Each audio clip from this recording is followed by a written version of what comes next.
Day 2 just came out.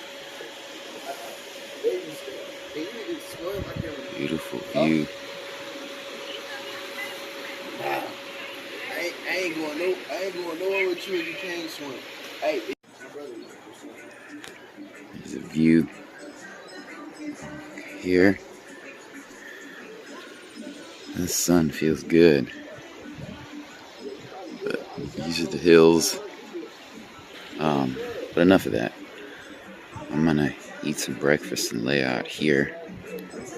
But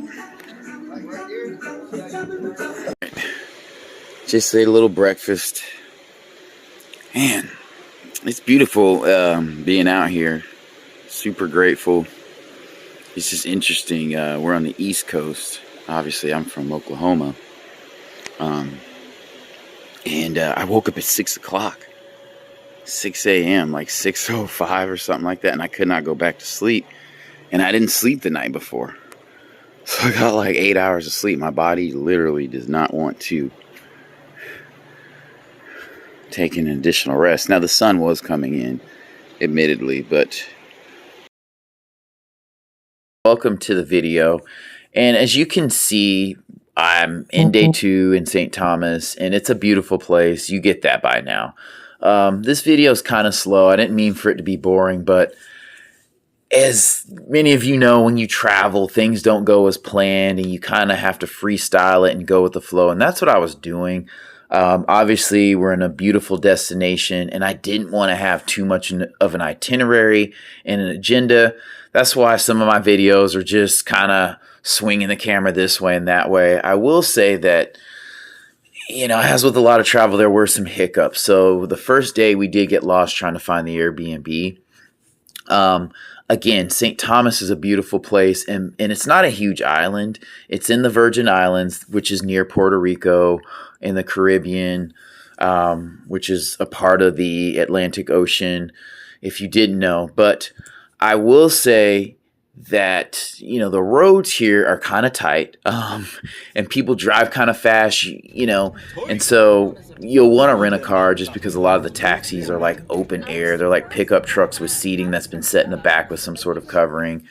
You know, it's not unsafe, but it's just open air, not your typical taxi that you would see in the US.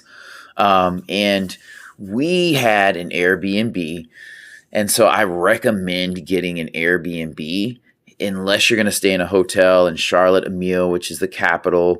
Some of them are kind of old, and I will say we did go on a walking food tour, and the lady said they're trying to rebuild from some hurricanes and storms that came through, which, you know, happens in a lot of places.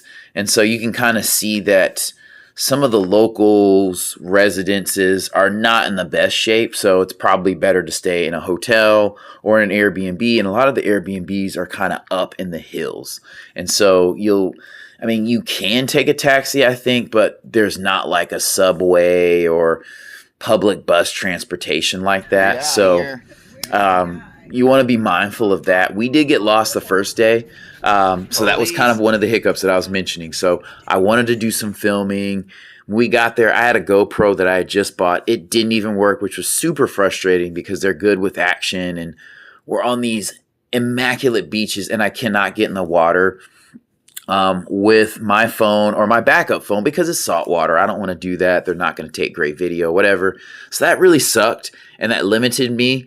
And then I was a navigator in the front seat, so I had my iPhone. Couldn't really film with it because I was using it to navigate. It was filling up.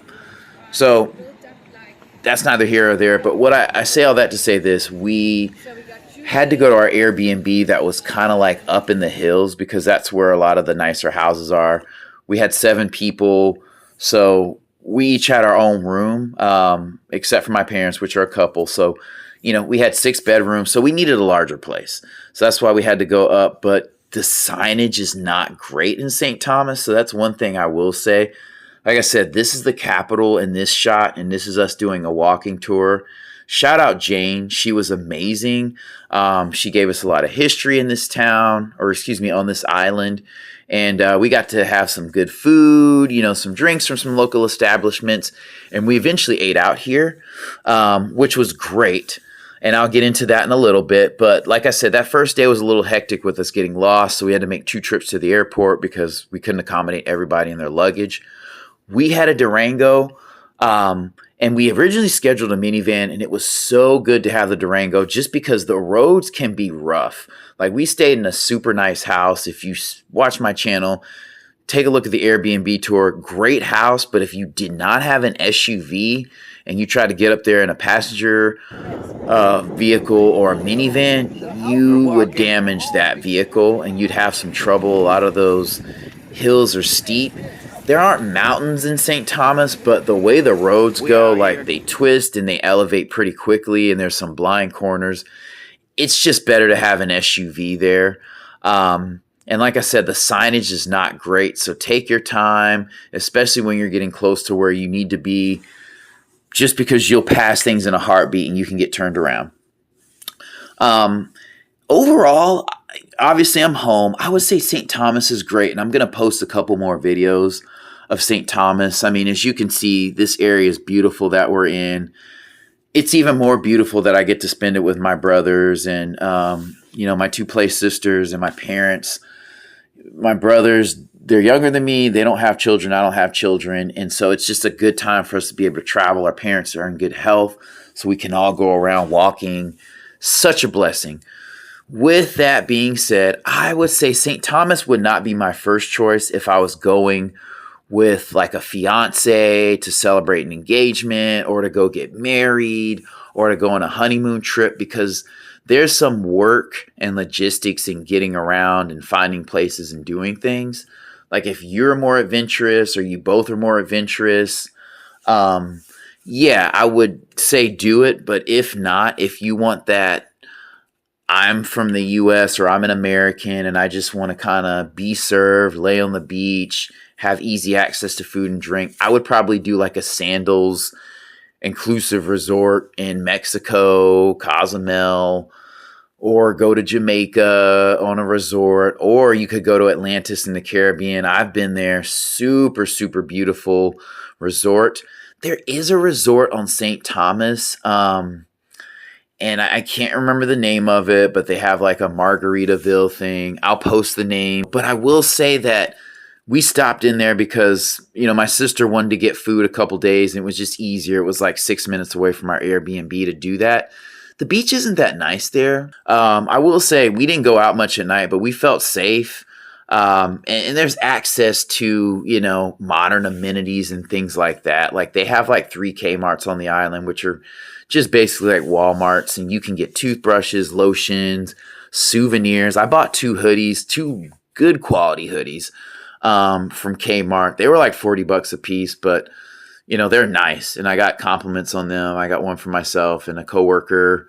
And like I said, you're not going to see Dollar Trees and stuff like that there. But if you flew to St. Thomas, you have to have a little extra change to spend on stuff. Speaking of spending, they do have some good local eating places. I'll list one below that we stopped in, and I'll show a clip in this video. One of the different things I would say about St. Thomas is that it's 1 check per table. So, you want to be mindful of that. Just have your Cash App, your Zelle ready, because they don't split the checks. And it's just kind of rude to ask them to do that. It's usually listed on the menu. Just deal with it. So that was one thing that kind of caught us off guard. Or you can sit at separate tables and kind of do things that way. But, with modern apps and stuff, you'll be fine. Cell phone signal, something super practical. I have T-Mobile, and so do my parents and my brothers. We had great cell phone reception. Now, when we did ferry over to St. John's and we went up towards the top, the reception was not that great, but that's okay. We fared okay once we started getting down. And one of my sisters has Verizon. For some reason, they thought she was like in the British Virgin Islands, and she's kind of fighting with them about her bill because they said they could track her there, whatever. That was kind of weird. But other than that, I mean, we had a good experience and were able to communicate pretty good. Gas prices for the rental car. Sorry, I'm just randomly spitballing some things. weren't too bad. I mean, gas is like $1 more a gallon than what it is in the U.S. Maybe $1, $1.50, but that's not a big deal. You're not traveling far, long distances. So we would typically drive down to Charlotte a meal or up to, the mountaintop, in St. Thomas just to check out a souvenir shop and just some views along the way. So, we're not traversing a ton of miles during the trip. So that wasn't that bad. I will say that there are some good grocery stores here, along with a Kmart, which I will post a video about in the future. I think there was like a cost for less grocery store that we went to, and then a local grocery store. Again, you're not going to find Walmart prices. This is an island. Stuff has to be shipped by boat over. Expect to spend a little money, but you're on vacation and you're in St. Thomas. Like, if you don't want things that cost more, go to South Carolina. If you live in North Carolina, or if you live in Oklahoma, drive to Texas, whatever. Or save a little money before you go. So, I do recommend checking out the souvenir shops in Charlotte a meal. There was one that had like some gemstones and some they had some unique pieces. They weren't like the cheapest. They were like $80, $85, but they were like these metal butterflies that were attached to like these natural quartz rocks and gemstones, which was pretty dope. So, check out those stores. I mean, you don't have to buy a ton of souvenirs there, but maybe one or two is nice, or nicer than like a t-shirt or something, mainly for yourself or someone that is special in your life. So there's that, and then there's a lot of opportunities for excursions. We went on a 6-hour snorkeling excursion. That was something we went to on our third day. So I have several videos that I'm going to post. Again, a lot of these are going to be informal. I'm not a travel vlogger. There was a lot going on this trip on top of me wanting to be in the moment, just some equipment failure, that kind of thing. But I'm mainly posting this stuff for myself and my memories. If someone else can take something away, that's just, a cherry on top. So anyway, with that being said, I'm going to let you watch and experience the rest of the video. Again, I'm not a professional.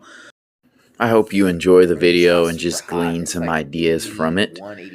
Anyway, I will see you in the next one. What I will say is that, like, when you're walking around in St. Thomas and the sun hits you, it definitely feels hotter than 80. But you're near the water and there's always usually a breeze. So it feels good, especially there's little walkways between buildings, and those feel very good when you're standing. At least now they do, because there's a breeze blowing through there. Now, during the summer, they're probably going to feel cooler, even into the 90s, but right now it feels really good. And with the sun out, getting in the water, it's not a problem. But I would encourage anyone who comes just to drink water, especially if you're drinking mixed drinks or you're having wine. You don't want to do that and then a ton of soda when you're walking. It'll just take away your energy and everything like that. So anyway, I'm rambling, but I'm going to let you guys go. And we'll start off with a full day tomorrow. I'll record as much as I can. I am going to be going snorkeling. So we're not scuba diving. We're just snorkeling. But it should be cool. My parents are going to go.